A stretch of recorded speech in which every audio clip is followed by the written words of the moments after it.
adaptasi dari semua tim masuki game kita keempat di Miramar. Kali ini kita bakal langsung masuk ke dalam aksinya tanpa berlama-lama lagi. Ini dia game keempat kita, Miramar. Dengan arah pesawat yang kalau sekilas gue lihat agak condong ke bagian selatan dari Miramarnya. Yes, berang-berang bawa tongkat. Berangkat. Oke, dari Lihat lagi yang lain apa? Cuma itu doang. Oh, itu doang ya? Gue bukan Sunscreen nyiapin tuh di iPad banyak banget gitu. Bagaimana di atas lo, Torre Ahumada. Ini kayaknya pesawatnya kurang lebih sama kayak Miramar pertama. Iya, tapi kali ini kembali dengan pola yang sama. Cruzelval, Kampo Militer, Tira Bronca, Ella Zahar bahkan itu masih kosong hingga saat ini. Tapi kayaknya ada beberapa tim yang menuju ke arah kanan. Gue nggak tahu menuju. Ini harusnya Ella Zahar yang ngisi sih. Tapi sayang gitu. Kalau kita lihat di Indonesia ya, itu banyak banget tim yang ngisi bagian Torre Ahumada. Banyak yang suka juga kayak Boom ngambil Kampo Militer, Tira Bronca. Kali ini PMGC belum ada yang ngambil Torre Ahumada sepanjang 2 kali Miramar dimainkan. Yes, biasanya pada umumnya memang Torre Ahumada. Begitupun dari Kampo Militer, Tira Bronca itu biasanya di scrapping untuk beberapa player. Tetapi nampaknya memang untuk melakukan rotasi nantinya Flo, ini akan menjadi PR. Mereka butuh waktu cukup lama. Mungkin makan sekitaran 2 menit. Itu 2 menit itu lama loh untuk melakukan rotasi. Iya, 2 menit lu bisa perang berapa banyak fight. Tapi tentu kita bakal gain juga dari berbagai tim yang sudah mulai turun.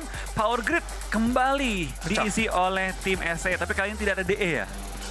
Yes, dan Circle sudah terlihat di arah layar kaca kita bagaimana HDP menjadi poros circle dikuasai juga oleh tim For Rivals dan kawan-kawan. Bagaimana di selatan dan juga barat ini benar-benar penuh banget loh. Ini bakal menjadi evaluasi si hari pertama. Ternyata mereka bisa mengambil sisi-sisi utara yang seperti lo bilang, Torre Ahumada, Kampo, Tira Bronca, Cruz del Valle. Tapi namanya hari pertama Gus ya, kita wajar lah melihat kota-kota yang masih banyak yang kosong, penyebarannya belum terlalu rapi. Biasanya udah masuk ke hari kedua, di mana semua tim sudah punya waktu untuk mereview kembali match-matchnya, sudah bisa menonton kembali juga semua match yang berjalan. Mereka bakal dapat banyak info kayak, oh kota ini kosong, kota ini kosong, kota ini kosong, yuk kita isi yuk. Ketika grup yang ini nih main, ini kosong gitu kan. Jadi mereka bisa melakukan adaptasi juga. Dan kita bakal lihat kayaknya juga dari semua tim sudah mulai melakukan rotasi menuju ke kota mereka. DWG belum mengambil kendaraan sejauh yang gue lihat ini. Mereka masih berlari mencari beberapa vehicle dan juga mungkin sedang coba untuk menuju ke arah drop mereka. Tapi dari Nigma tampaknya langsung lewat, langsung terobos, langsung coba potong tim DWG yang kali ini bisa dibilang terdampar di beberapa open field. Yes, dan ya bagaimana dari NG Nigma Galaxy, mereka cukup komit juga untuk melakukan rotasi, nggak ingin meladeni pergerakan dari Damwon Gaming, begitupun dari tim Secret. Mereka belum terlalu bangkit Flo dari keterpurukan mereka. Di game sebelumnya juga cukup struggle untuk melakukan rotasi. Kalau terlihat di Renal sebelumnya, mereka led rotation di arah utara circle. Kali ini mereka ada contender terbaru, contender terdekat, yaitu dari Tang Jabao, TJB. Dan Kids nampaknya nggak tahu menyadari pergerakan dari player tersebut atau memang ingin meregroup ke rekannya, yaitu seorang jumper tepat di depan matanya. Ini cukup jauh sih untuk berjalan kaki. CS Cryptic juga masih cukup nyaman dari arah sisi bawah. Oh, mereka baru touchdown ternyata dan cukup memakan waktu di menit-menit sekian, menit-menit awal circle. Yap, dan kita bakal lihat juga dari Valdemar sudah tercapai oleh CS. Mereka di bagian mungkin salah satu tim paling selatan kali ini ya, di area Miramar. Tapi ternyata tim-timnya sudah nyaman, bakal bertemu juga dengan DE. Kali ini gantian, DE yang tumbangin, tapi malah trade knock yang terjadi. Meskipun memang dari tim STE sekarang punya posisi diunggulkan, tapi sayang sekali dari tim DE nggak ada backupnya. Oke, dan ya Yu yang tadi bagaimana menjadi palang pintu untuk body block teman-temannya 3 di belakang, dan DE. Gue belum tahu akankah mereka membalas keadaan tersebut atau yes, nampaknya sedikit beri distractkan juga dari seorang Turulov ke arah STE. Masih slow down baby aja begitu dari Sunan, mempersiapkan diri juga untuk menghabisi dari seorang Turulov yang bersembunyi di balik-balik lengkungan. Tetapi setup posisi yang mereka lakukan dan manuver yang dilakukan, dan iya nampaknya belum terlalu berambisi untuk terus menekan ke arah Turulov seorang diri nih Flo. Iya, gue agak sayang sih Turulov tadi langsung nembak ya. Karena menurut gue dia angle-nya susah banget, apalagi dia juga pakai AK, bikin dia lebih sulit lagi untuk meng-end seorang Yunan. Menurut gue tadi dia mending tunggu dulu, sabar dikit, tunggu backup datang, baru dia nembak rame-rame. Yes, dan ya tadi nampaknya rekan-rekan dari DE pun juga sudah sedikit merapat juga untuk menelik pergerakan dari teman-teman STN 628. Kemudian juga di arah sisi bawah El Chapo Marshall Lazy Boy masih aman dengan lootingannya di menit keempat. Mereka baru touchdown sih. Gue pikir nanti akan sedikit terlambat juga untuk melakukan rotasi. Begitu dari Face Clan sudah berjalan juga dan kembali lagi layar kaca kita, CCTV kita di arah DE dan juga STE. Bagaimana dari seorang Yu yang sudah dibangkitkan kembali, tapi setup yang dilakukan berbentuk segitiga dari DE, begitupun dari STE. 1-2-1 menjadi horizontal yang menurut gue bisa menggempur juga posisi dari masing-masing DE. Masih slow down baby aja membuka set smoke untuk menutup angle dari seorang Yu yang di arah slow down, tapi Yu yang kepalanya terlihat dengan cukup jelas bisa diberikan setengah darah. Lumayan banget untuk mengikis. Iya, tapi kita bakal lihat juga dari seorang Fragboy masih coba teman lock juga STE. Gue nggak tahu ini worth it atau enggak ya, karena mereka fight bener-bener early banget. Meskipun mereka menang 4 poin, mereka ada potensi kehilangan member-member mereka untuk masuk ke arah late game. So kita bakal lihat juga dari tim STE dengan modal satu kendaraan saja sedang melakukan setup untuk 3 player mereka, sedangkan satu player mereka Taushe sedang melakukan pengamatan dari bagian high ground. Yes. Turulov bakal diserbu oleh 3 pemain sekaligus. Spray down dilakukan, tapi dari Turulov tidak bisa mendapatkan korbannya kali ini. Bahkan dari Fragboy tidak bisa melakukan refrag ke arah tim STE. Grand pun dikokang dengan FPP mode langsung dipasang, lemparan granat menuju ke arah depan, tapi dia pun terkena beberapa tembakan yang panas, tapi bom yang begitu tepat akhirnya menumbangkan satu pemain dari tim STE. 2-on-3 situation, spray down dengan barrel. Yu Yang dapetin satu, bahkan dapetin 2 kali ini, tapi ikannya dikokang dan ditembak, musuhnya tumbang. Ini yang udah gue tandain, ini player yang bagaimana nge-clutch di match terakhir dari PEL yang meloloskan STE ke PMGC. Yu Yang, gila, ini close combat yang sangat amat luar biasa. Bisa dijadikan, bisa menjadi best rusher mungkin PMGCS ini. Sekalian gue mau hitung skor, satu sama. Atau sama. Oh iya, live score juga loh ya sekalian loh ya. Tapi yang kasihan easy sih, dia hapus banget loh. Itu pas banget. Itu gue rasa sih unplanned ya. Maksudnya kayak dia kan lempar nggak terlalu ngokang juga kan. Iya. Pas lempar, pas banget si siapa tadi si Easy lagi maju ke depan, kena bom pas di depan mukanya. Karena kalau kita serang ya, bom kan ada indikatornya. Iya. Itu gue yakin indikator belum muncul dan meledak depan muka dia. Betul. Jadi memang faktor apa sih menurut gue? Karena di awal juga dia yang ter-take down. Begitupun dari layar kaca kita di mana Genesis Dogma menggunakan skema scrapping di pinggiran-pinggiran dari sebelah kanan Miramar. Daybot, Satar, dan satu rekan semuanya bermain cukup komplit, dan DRS. Ini tim yang mengerikan juga ketika mereka memberikan penetrasi di area safe zone. Cara mereka nge-push, cara mereka untuk step by step itu benar-benar terstruktur banget gameplaynya. Iya, tapi dari tim-tim lain tampaknya nggak terlalu banyak aksi yang terjadi. Lagi-lagi Miramar, baru dimulai ada 4-on-4 fight. Setelah itu sedikit menurun nih temponya. Envy, mereka sudah men-secure beberapa high ground juga, sudah mulai membuka vision ke area-area sekitar. Sedangkan dari member lainnya mungkin dari Order dan kawan-kawan sedang melakukan looting, di mana King yang akhirnya mengamati. Ini dia, spray dan menurut gue bagus banget dari seorang Yu Yang dan kepedean dia loh. Nggak semua orang pede megang shotgun. Yes, dan dia juga tahu beberapa peluru mungkin nggak bakal bisa ngabisin, tapi itu tega banget. Buset dah, Manhan itu attacker di bawah-bawah, slow down aja. Masih banyak waktu, masih ada 8 menit baru berjalan. Begitu dari Infinity, tim yang belum bangkit performanya flow. Biasanya yang kalau gue lihat ya, kalau di lokalnya mereka gameplaynya itu bermain di pinggiran-pinggiran circle aja dan Split. mereka split. Iya, split, dan juga memanfaatkan waktu safe zone itu dengan baik gitu. Mereka kalau emang 20 detik tersisa ya udah, mereka nggak mau harus fight gitu. Tapi ketika emang masih panjang, mereka nggak buru-buru untuk melakukan fight. Tapi kali ini gue bingung gitu, gue melihat Infinity itu mainnya nggak kayak biasanya mereka loh. Dimana mereka biasanya yang kata lu bilang, mereka masuk ke ujung zona, mereka split, melakukan gatekeeping sekaligus cari informasi. Di mana yang masih kosong, mana yang ada easy, mana yang berpotensi fight.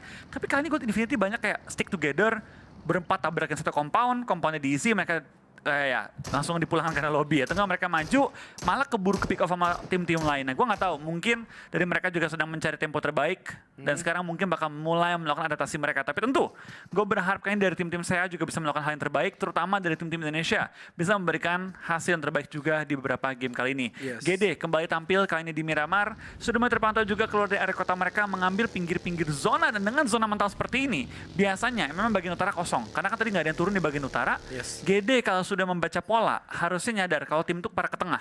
Itu kalau misalnya RRQ yang main nih ngambil water treatment, mereka langsung kayak agak sedikit naik ke arah area Humada, mereka touchdown di situ finishing, dan seperti hipotesa dari Eldoge juga, tim yang menekan ke arah tengah mungkin circle keempat, circle kelima mereka masih mendapatkan diameter dalam circle, walaupun sebenarnya di pinggiran-pinggiran, tapi itu adalah poin penting juga untuk mereka terus melanjutkan di circle 6 ke 7. Betul, sebenarnya ya hukumnya sama gitu. Tim-tim yang turun di tengah-tengah map itu harus mengambil tempat-tempat terenak dulu. Tapi Choke point, betul. Choke point, betul. Tapi looting mereka bakal agak dikit, agak miskin karena mereka nggak banyak waktu untuk melakukan looting. Kalau mereka kelamaan looting, keburu diisi sama tim-tim yang di pinggir. Ini mengingatkan gue dengan RRQ Athena sih sebenarnya tuh. Iya, iya. Kalau nggak ada mereka rasanya kurang banget, tapi mau apa dikata, mereka mengambil keputusan untuk berpisah dan tidak melihat lagi mereka di PMPLC kemarin bahkan, dan juga di PMGC. Kemudian juga Fast Clan sudah bergerak. Korpai memang sebagai IGL, dia adalah orang yang paling depan untuk menelik pergerakan sekitar. Tentu harus berhati-hati adanya For Rival yang juga siap aja untuk memberikan distraction terhadap Korpai. Yes, dia langsung berputar, nampaknya udah aware terhadap pergerakan dari For Rival. Iya, ini FaZe Clan adalah tim yang paling gue tunggu-tunggu juga permainannya, apalagi mereka juga punya firepower yang luar biasa. Dan kalau kita ngomong center zone, itu menurut gue mereka salah satu tim yang paling kuat untuk bermain di center. Tapi Korpai tadi hampir aja offside dengan kendaraannya berputar-putar. So, dari FaZe berhasil mengusir tim Forivas keluar dari area compound. Terpaksa mereka harus di grup lagi, sekarang deket di areanya HDP, dan sekarang kita bakal dari tim Nigma Galaxy bakal bertemu juga dengan tim DWG, di mana kita bakal lihat fight kembali terjadi di pinggir-pinggir zona. Yes, dan bagaimana dari seorang Rauf juga sudah mengambil sisi high ground, dan Damwon Gaming Forest harus bersabar menunggu rekan-rekannya dan Nigma Galaxy. Benar-benar tidak mengindahkan perhatian dari DWG, mereka lanjut bermain objektif lagi untuk menekan mungkin pinggiran-pinggiran circle dan tidak ingin bermain beresiko karena mengingat mereka poinnya udah enak banget, tinggal bagaimana menjaga konsistensi, itu yang paling penting, Flo. Sebenarnya hari pertama Gus ya, kalau kita udah punya 40 poin, itu udah lega banget. Karena hari kedua tinggal mengejar sekitar 25 poin lah, kalau pengen mengamankan posisi ke Super Weekend. Tapi Flo, kalau apes nih Flo ya, 40, terus next game dapat 1-2 juga itu terdekat juga sih Flo. Sebenarnya paling aman, hari pertama 60. Iya. Itu udah. Ya 50 lah. 50 lo masa hari kedua nggak bisa sih dapetin 10? Mestinya bisa, mestinya ya. Tapi yang namanya apes tadi yang seperti gue bilang 1-2 itu mungkin saja terjadi gitu. Tapi enggak Gus, kan sehari 4 game tuh. Atau 3 game lah paling dikit tim kan. 1-2 lumayan juga. Iya, kan berdasarkan pengalaman gue main di PNC dulu, Flo. Berapa poin? Berapa poin? Udah nggak usah disebut. 2 hari berapa eliminasi lu dapet? Thanksin, Flo. 14. Udah Flo, nggak usah disebut, Flo. Malu banget gue, Flo. Tapi Lu yang lolos. bawa ya? Tapi lolos gue. Paling nggak lolos. Membuktikan ya bahwa seorang junior pun bisa ya main di panggung terbesar. Iya, bahagia gue bisa dicasterin juga sama Bro Pasta gitu loh. Kapan lagi gue dicasterin sama Bro Pasta gitu main.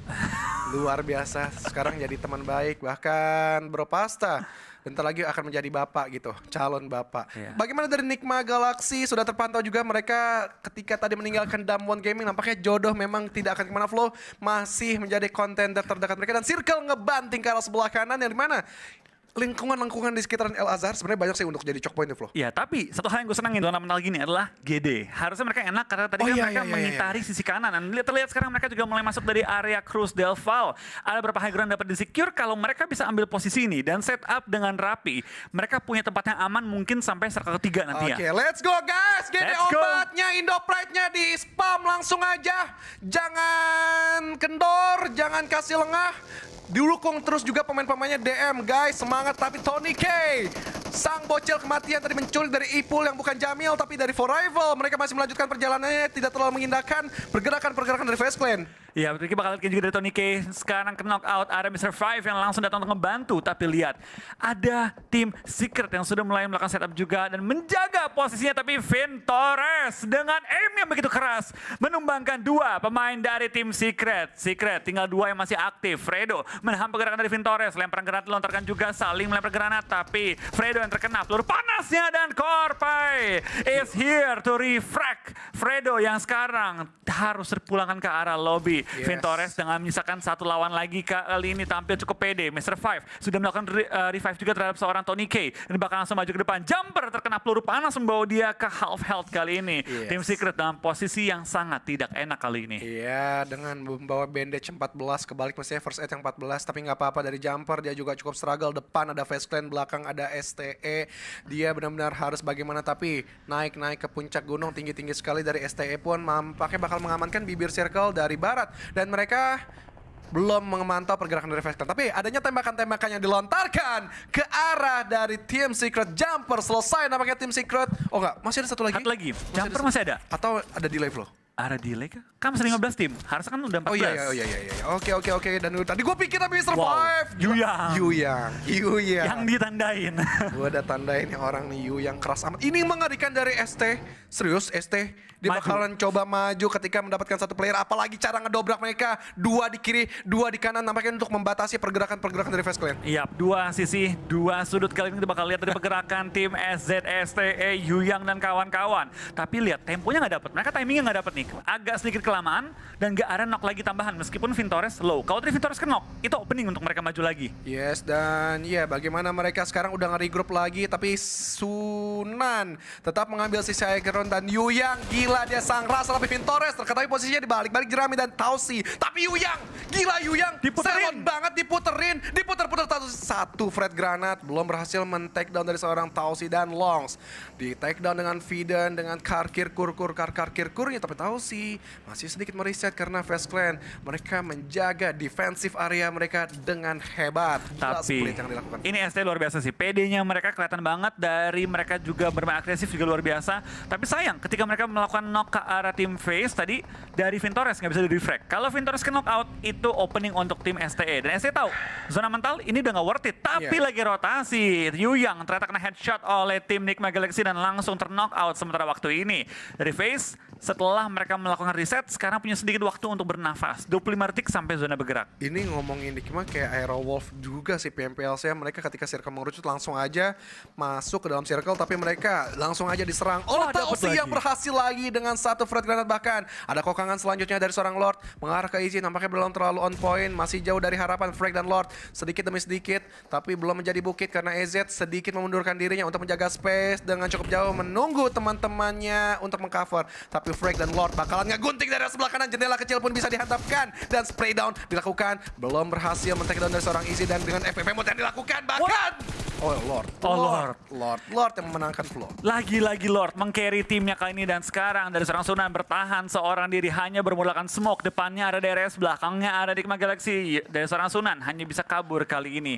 Tampaknya Lord lagi-lagi dan lagi menjadi Raja Granat pada PMGC kali ini. Lord, gila, Lord dan Freak nampaknya duet dua pemain ini kalau udah di depan benar-benar bisa mendapatkan satu pemain. Tapi Mr. Five harus sedikit mundur karena hujaman dari granat-granat yang dilontarkan 1, 2, 3, 4, 5, 6, 7, enggak, kebanyakan 4 doang dari teman-teman Four Rivals. Benar-benar harus menjaga space terlebih dahulu, tapi Sunan benar-benar dikejar. Rauf berambisi untuk memfinishing dari ST ini, Flo. Yes, dari Rauf kali ini bakal langsung mengambil high ground, belum masuk sepenuhnya ke arah zona, tapi dari FaZe Clan harus fight dengan tim Four Rivals kalau pengen memperebutkan tempat di area pinggir zona. Spray down dari seorang Rich menumbangkan satu player dari tim FaZe. Scorpio tertumbangkan, Tony K juga tertumbangkan, tapi Mr. Five datang melakukan refract, tapi kembali knock trade terjadi kali ini. Four Rivals masih dua player mereka menghadapi satu player terakhir dari FaZe Clan. Vintores, last man standing, can he save the day? Tony K belum dipulangkan ke arah lobby, masih bertahan juga. Vintores mulai dikunci sama TJB juga dari sisi belakang. Ya ampun, Vintores pun juga harus berhati-hati dengan satu titik darah dia. Sir yang bisa men-take down di backstep dari dua angle yang berbeda, tetapi Four Rivals masih ada waktu walaupun proning yang dilakukan bisa menutup angle dari lengkungan yang dia miliki. Dan R80, Vidan masih alot dengan karya yang dia miliki, ingin mendapatkan kepala-kepala dari Infinity, begitupun dari Nigma ingin berambisi terus-menerus ke arah 6-8. Dan Sunan tampaknya sudah menyiapkan satu kokangan granat tepat di depan mata dari seorang Lord, hanya memberikan splash damage di tengah, tapi Sunan di refrag balik. Hamdi Freak bakal maju menggunting dan selesai. 6-8 diarahkan ke lobby. Paraboy menjadi kontender selanjutnya di Flo. Iya, kita bakal lihat juga dari tim Nova sudah join the fight kali ini. Kembali third party meta is real di PMGC kali ini, di mana dari tim Four Rivals kehilangan seorang Apple, harus bermain bertiga kali ini menghadapi TJB. TJB juga kena player mereka tersebar juga, yang berarti backupnya bakal sedikit berjarak. Dari Epi bakal maju ke depan, coba fight dengan tim TJB yang sekarang tersebar ke 3 angle berbeda. Satu player nahan 3 player. Kita bakal dapat dari seorang Manhan, bisa tertahan tidak ternyata. Dari Manhan bakal tumbang, dipulangkan ke arah lobby, dan sekarang dari TJB menyisakan 3 player lagi. Zona pun menutup dan pop up sebentar lagi zona selanjutnya. Oke, dan yes, Four Rivals benar-benar luar biasa bagaimana taunting yang dilakukan. 2-3 tutup botol, mantap betul. Dan yes, dari Damwon Gaming, gila luar biasa on point dari Genesis Dogma Satar. Dan Daybot bakalan coba menghabisi dari Favian. Let's go boys, bisa dihabisin dua player tersebut, tapi DRS menjadi pusat perhatian terhadap Genesis Dogma. Tapi Favian masih try hard, last man man standing yang diandalkan oleh Damwon Gaming. Masih ingin mendapatkan darah-darah dari Genesis Dogma, tapi dari DRS memberikan distract yang membuat bingung Favian, dia harus komit ke arah mana, kanan atau kiri Flo. Iya, dari Favian kayaknya bakal harus bertahan saja, tapi dari GD bisa nge-revive Boom. Satu player mereka di belakang ke arah lobby, menyisakan 3 player masih aktif. Daybot terkena bom dan hampir tertumbangkan, tapi dari seorang Nima tidak melakukan granat yang begitu tepat sehingga Daybot bisa coba bertahan sedikit lebih lama. Zona pun bergerak, yang berarti GD juga harus bergerak. Satu bagi doang kayaknya modal dari tim GD untuk maju ke arah depan, tapi dari Daybot kali ini harus coba untuk melakukan clearing. DX ada di belakang mereka juga, yang berarti kita bakal melihat dari tim GD melakukan sweeping di pinggir zona, memaksimalkan elimination point mereka. Yes, Daybot bagaimana dia masih tryhard dengan dapat satu dari Frankie. Luar biasa keras KRL yang dilakukan. Daybot harus terjepit oleh Blue Zone juga, mereka harus dipaksa diupayakan masuk ke dalam circle, tapi nampaknya dari Nova siap siaga juga di flat ground yang cukup terbuka Flo. Decision apakah yang akan mereka ambil dari kedua player dari Genesis Dogma yang tersisa? DX masih cukup tryhard, masih ingin menelik pergerakan dari Genesis Dogma yang cukup terbuka dengan bagi, tapi Lamborghini belum memberikan tembakan. Masih mencari-cari juga kanan kiri. Tinggal bagaimana pemain-pemain dari Nigma yang sudah terpantau oleh CCTV, kita akan close combat terhadap DRS. DRS bakal maju sebagai satu unit, tapi bom yang dilontarkan hampir menemukan 2 player. Nima harus bertahan juga karena dibalik beberapa gundukan. Molotov dilempar, bom juga ditumbangkan, bahkan Molotovnya hampir membakar 2 member dari tim DRS. Dari Hamdi masih cuma melempar smoke, coba masuk angle shoot lagi, Molotovnya kembali belum on point. Tapi lihat dari tim Nigma terus menahan pergerakan dari tim DRS, tapi pemain mereka pun ditembakin dari sisi belakang TJB. Coba mengambil keuntungan terbesar dari Hamdi, knock satu player, Nima knock out, tapi dari tim Nigma Galaxy langsung dipulangkan ke arah lobby. 9 tim tersisa dengan 31 player yang masih alive. Close combat yang sulit nampaknya untuk Nigma, 4 versus 2. Kemudian juga ini dia Infinity akhirnya terpantau oleh kita di Tenggara Circle. Mereka harus berdekatan dengan Cryptic, yang dimana kita tahu Cryptic selalu ketika mereka untuk masuk ke dalam Circle Zone selalu berhasil, dan ini adalah ujian dari Infinity. Dan keputusan apa yang diambil oleh Cryptic, mereka tidak ingin terus-terusan, dan Lazy Boy tertangkap dengan cukup jelas dari Gatani. Infinity Mela dan Logan berserta satu kawannya di dalam Shake juga harus ditumbangkan. Ini adalah kesempatan sebenarnya untuk Cryptic menghabisi dari Infinity, tapi Mela gak ingin menyerah begitu saja. Cukup diuntungkan karena Marshall juga dimakan oleh Blue Zone, membantu darah dari Mela dihabiskan luar biasa, dan tersisa El Chapo saja dari arah jalan setapak. Mela, Gotani belum terlalu komit untuk melanjutkan perjalanan ke arah dalam Circle Zone, tapi For Rivals gila, mereka ada contender selanjutnya. TJB benar-benar split yang dilakukan, masing-masing ketutup angle-nya dengan lower ground yang mereka punya. Tapi lihat, timnya masuk ke zona baru For Rivals. TJB pun lagi coba menerobos dan sisanya bakal datang secara bertubi-tubi masuk ke arah zona. TJB pun belakang ke arah lobby oleh For Rivals kali ini yang langsung mengantongi 6 eliminasi pada zona kita ke-6. Tapi For Rivals tidak menang tanpa pukulan juga. Mereka kehilangan 2 member mereka sekarang dalam kondisi yang cukup sulit juga. Dan mereka ada di pinggiran zona yang bentar lagi akan dikerumunin begitu banyak tim sekaligus. Gak nyangka gue, For Rivals masih kuat dengan 2 player tersisa, tapi kita doakan juga Genesis Dogma dengan 2 player yang tersisa. Satar dan juga Daybot. Nampaknya Satar luar biasa mendapatkan seorang Paraboy bala-bala yang di arah sisi atas, dan Satar gue ngerinya ini malah menjadi blunder mereka karena ketahuan posisinya dan selesai. Gila order Flo. Itu pakai LMG langsung tumbang. Tapi dari tim GD menurut gue agak disayangkan sih, mereka nggak pelan-pelan coba kayak gerak step by step coba untuk tumbangin player, karena menurut gue itu udah susah banget mereka masuk ke arah zona. Betul. Coba cari tumbangin player aja. 2-3 poin pun nggak apa-apa. Betul. Tapi mudah-mudahan itu menjadi evaluasi sih. Jadi tapi nice try banget sih dari GD, survive gitu banyak tim, bertahan sampai masuk ke zona ke-6. Menurut gue itu udah luar biasa sih. Hashtag 6 juga gak sih? Hashtag 6 atau hashtag 7 tadi ya? 6 mestinya 6 deh. Ya. Mestinya ya, tapi nggak apa-apa. Itu udah lumayan banget poin yang mereka dapatkan dari segi placement. Tapi dari Infinity, tim yang kita omongin sedari awal Flo, akhirnya bangkit, mungkin juga udah gatel itu jari-jari mereka kita omongin terus menerus. Tapi Nozi kali ini dengan 2 kill yang sudah didapatkan bakal memberikan distract. Gila flick ya Flo, cepet banget. Pick scope yang nembak itu cepet banget, tapi sayang sekali belum bisa menemukan targetnya. Tapi lihat dari tim Infinity, penyebaran mereka ini baru Infinity yang gue ingat kali ini. Split mereka 4 angle menjaga pinggiran zona. Ini baru Infinity yang gue tunggu-tunggu dari game pertama. Sekarang kita bakal lihat dari tim Infinity bakal menemukan seorang Paraboy kali ini. Paraboy dan kawan-kawan tampaknya cukup kesulitan menghadapi tim Infinity. Tapi dari seorang Gyalzen langsung menemukan tim For Rivals. 4 tim tersisa dengan 11 player yang masih live. Infinity is back. Infinity is back, tapi lawan mereka adalah Nova Paraboy yang sudah touchdown juga.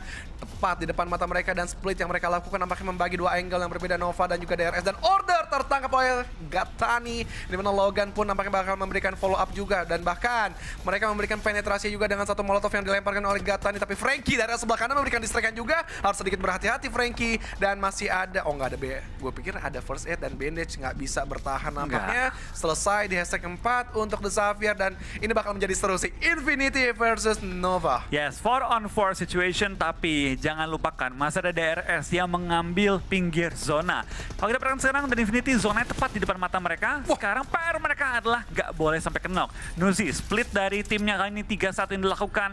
Mereka lagi ngebagi vision. Satu Nuzi urusin DRS, 3 player lainnya ngurusin 4 player dari tim Nova. Yes, ini gue nggak tahu sebenarnya memang smoke yang dilakukan ini buat menutup angle atau memang Masuk low ground. Low ground, yes. Dan ya, bagaimana mereka dari seorang Nuzi sekarang udah berganti angle. Masih tetap fokus ke arah DRS. 1 ngejaga 2 player, yang 3 lawan 4. Iya, ini pembagian yang harus dilakukan juga, tapi dari Infinity lihat. Nuzi tahu, tugasku bukan ngalahin 2. Tugasku adalah nahanin 2. Nahan doang, nahan betul. Bukan menang gitu. Setuju. Dan dari 3 ini juga tahu, 3-4 itu susah menangnya. Yang penting DRS-nya tuh nggak ngasih damage ke Gatani, Mela, dan juga Logan gitu. Infinity nggak ada yang nge-pick, kan mereka tahu sama-sama kalah jumlah nih di dua sisi ini. Yang penting adalah mereka nggak maju ngambil posisi enak. Yes. Intinya itu dulu, tunggu 1 tumbang baru mereka bakal 4-on-4 fight. Tapi ketika distrekan cukup deras tadi, ketika DRS ke arah Infinity, sedikit mengalihkan perhatian Infinity ke arah DRS, dan ini adalah setup yang langsung masuk dari teman-teman Nova ke arah sebelah kanan, bukan langsung masuk flow. Pinggir. Pinggir. Mereka bermanuver. Gila, luar biasa manuver yang mereka lakukan. Ini jadi pelajaran kita semua. 3-1 juga, sama juga setupnya tuh. Jimmy ngurusin Infinity, 3 lagi pengen nge-clear DRS supaya lebih lega fightnya. Dan mungkin Jimmy juga bakal menahan ke arah Infinity, dan 3 ini bakal ngangkat dari DRS terlebih dahulu. Flow, benar saja Flow, para boy lebih fokus ke arah seorang Gelzen, berarti Mafia Ninja last man standing, tapi Logan mengambil kesempatan tersebut terhadap Order, di mana ini adalah pemain terkuat dari Nova. Tapi Jimmy bakal memberikan distraction juga, bakalan Mela, dan Logan masih bisa setengah darah diserap, dan Jimmy nggak terlalu terburu-buru dengan scope 4 yang dilakukan barrelnya. Itu sulit banget untuk ditembakin karena recoilnya cukup kuat, tapi Jimmy bisa mengontrol dengan baik 2 player bahkan Flow. Betul, tinggal 2 player masih bertahan juga. Ini 2 lawan 2. Ini high level banget dari tim Infinity juga dari tim Nova. Tapi dari DRS nggak akan berdiam begitu saja. Mereka pengen join the fight juga, pengen mengambil keuntungan terbesar. Di mana dari Mafia Ninja dan juga Gelzen pisah 2-2. 1-on-1. Satu ngurusin Infinity, satu ngurusin Nova. Kali ini 2 lawan 2. Ini seru banget. Seru. Akhirnya DRS punya space ketika mereka bisa memberikan distract terhadap Nova dan juga Infinity. Karena ini Gelzen, ketika tadi sudah di take down fight Infinity dan Nova, itu memberikan kesempatan dari seorang Mafia Ninja nge-revive dari seorang Gelzen. Tapi satu explode terjadi, Gatani tertunduk lemas mengandalkan Nuzi last man standing yang bakal di-push di pressure. Kenap kebakaran dari Molotov, panas dari Arman Maulana. Kemudian juga dari Mafia Ninja bakal bermanuver juga 2 versus 2 situation. Yap, ini bakal jadi seimbang kembali, dan lihat dari Nova. Ketika dari tim DRS melakukan knock terhadap tim Infinity, mereka nggak gerak, biarin aja udah fight. Yang penting kita reset, kita lega, kita baru coba ngebangun serangan lagi. Dan sekarang dari Jimmy dan juga King bakal maju. Gelzen tertumbangkan, King sekarat, Jimmy sekarat, 2-on-1 situation, tapi semuanya sekarat. Tapi dari Nova berhasil memenangkan zona terakhir dan mendapatkan winner chicken dinner dengan total 10 eliminasi. Nggak pernah gue sesenang ini melihat zona terakhir yang begitu seru. Ini seru banget. 3 tim ini benar-benar high level gameplay banget. Ini permainan kelas atas. Bagaimana 4 player itu nggak benar-benar fokus karena satu tim, tapi 1-3 lagi, dan 2 menjaga kedua angle, satu menjaga kanan, 1 jaga kiri dari DRS.